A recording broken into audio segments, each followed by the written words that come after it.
What's up, cinephiles? My name is TJ and welcome to Cinemateq, and it's time for your weekly news wrap-up. Today we're going to be talking about A24's best ever marketing campaign, New Jack City getting a reboot, and a small-time independent producer is finally getting their shot at making a movie. Just kidding, Kevin Feige is doing a Star Wars film. But before we get to all of that, we have to talk about the New York Film Festival, which is opening today. And so we are going to go through some films that we think you should check out.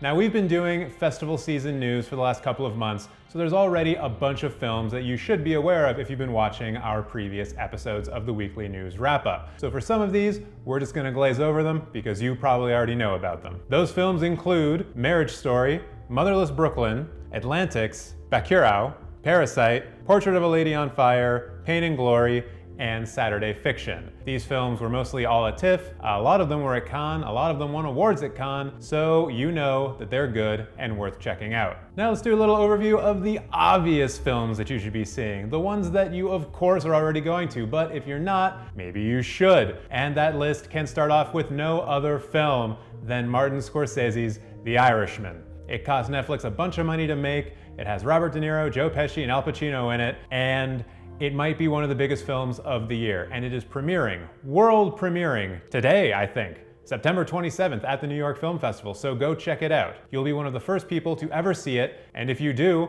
let us know how it is in the comments below. Following hot on the footsteps of The Irishman, we have Martin Eden by Pietro Marcello. Martin Eden competed at Venice, and that's where it won a Best Actor award for Luca Marinelli. It also won the Platform Award at TIFF, so you know it's good. It's got a lot of awards going for it already. Topping off the obvious films you should be seeing at the New York Film Festival is Young Ahmed, and that is from Luc and Jean-Pierre Dardenne. And this film netted both of those gentlemen the Best Director Award at Cannes. So once again, a lot of laurels have already been placed at the feet of this film. And now a couple of offbeat picks, a couple of ones that you might not think are worth seeing, but I think you'll actually like. Starting off with To the Ends of the Earth by Kiyoshi Kurosawa. Now, I actually had the pleasure of seeing this film at TIFF this year, and I have to say, I really enjoyed it. It is about a Japanese journalist, more like a television host for a travel program, who is stuck in a country that she knows very little about and whose culture is very different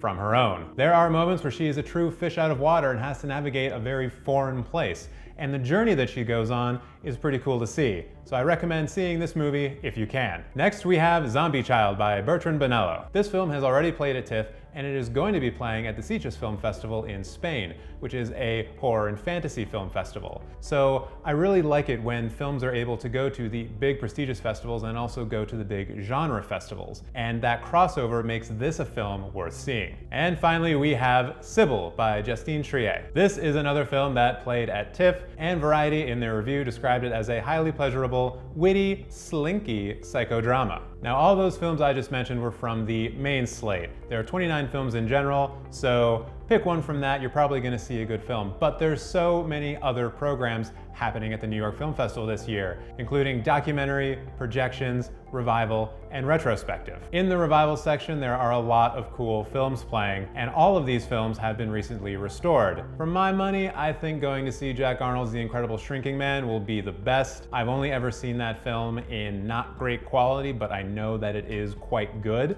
and so seeing a restoration of it would be pretty special. And then in the retrospectives program, once again, a ton of great films. I would most be interested in seeing Elia Kazan's America, America and Ingmar Bergman's The Passion of Anna. I have seen The Passion of Anna before. It's one of my favorite Bergman films, and I think just seeing it in the kind of crowd that the New York Film Festival is going to have would be a lot of fun. Not saying the film's a lot of fun, it's not, but it's a great film to watch, in my opinion. But why don't you let us know what you think about this list? And hey, are you going to the New York Film Festival? If so, let us know what films you're seeing in the comments below. And now we are moving on to the reboot of New Jack City, which is being written by actor, director, rapper, producer Malcolm M. Mays. You might best recognize him as a series regular on the FX show Snowfall. The original New Jack City was a crime film released in 1991 that starred the likes of Wesley Snipes, Ice-T, Chris Rock, and Judd Nelson. And the film was centered on the crack epidemic that was plaguing New York in the 1980s. No word yet on who is going to be cast in the film or who is directing the film, but I kind of like the idea that this remake is happening. It seems like it's a good time for it to happen. What do you think? Do you think they should be remaking New Jack City? And if so, who would you like to see play the leads? Let us know in the comments. Moving on,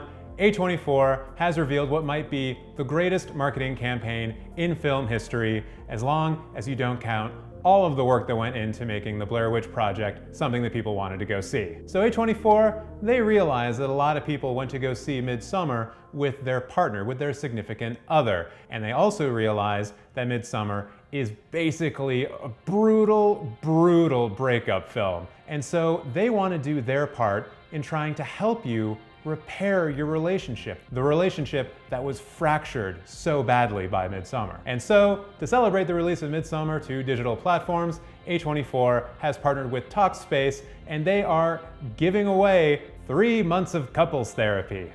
Isn't that just wonderful? If Midsommar helped destroy your relationship and you are willing to fix it, details on how to enter the contest are in the link below. And I just gotta say, this is amazing. Well done, A24. Moving on, let's take a look at a story that we normally wouldn't talk about here on Cinemateq because we don't really do the Marvel and the Star Wars news because we feel that a lot of other people do it already and there's not really much point in us commenting on it. That said, this has to do with the inner workings of Marvel Studios and Lucasfilm, so I think it warrants some attention. And that is the fact that Kevin Feige is developing a Star Wars film. So it has been reported that Kevin Feige has pitched to top-level Disney executives a Star Wars film, and it is now going into development. What stage of development is it at? We have no idea. In fact, there is very little known about this entire story, except for the fact that Kevin Feige has reportedly gone to a big star actor and said, I want you to be in this role. Except we don't know who the actor is, and we don't know what the role is. So we also don't know anything about that. Quick, make 14 YouTube videos about this news. This is what we trained for. We're not Nerdist.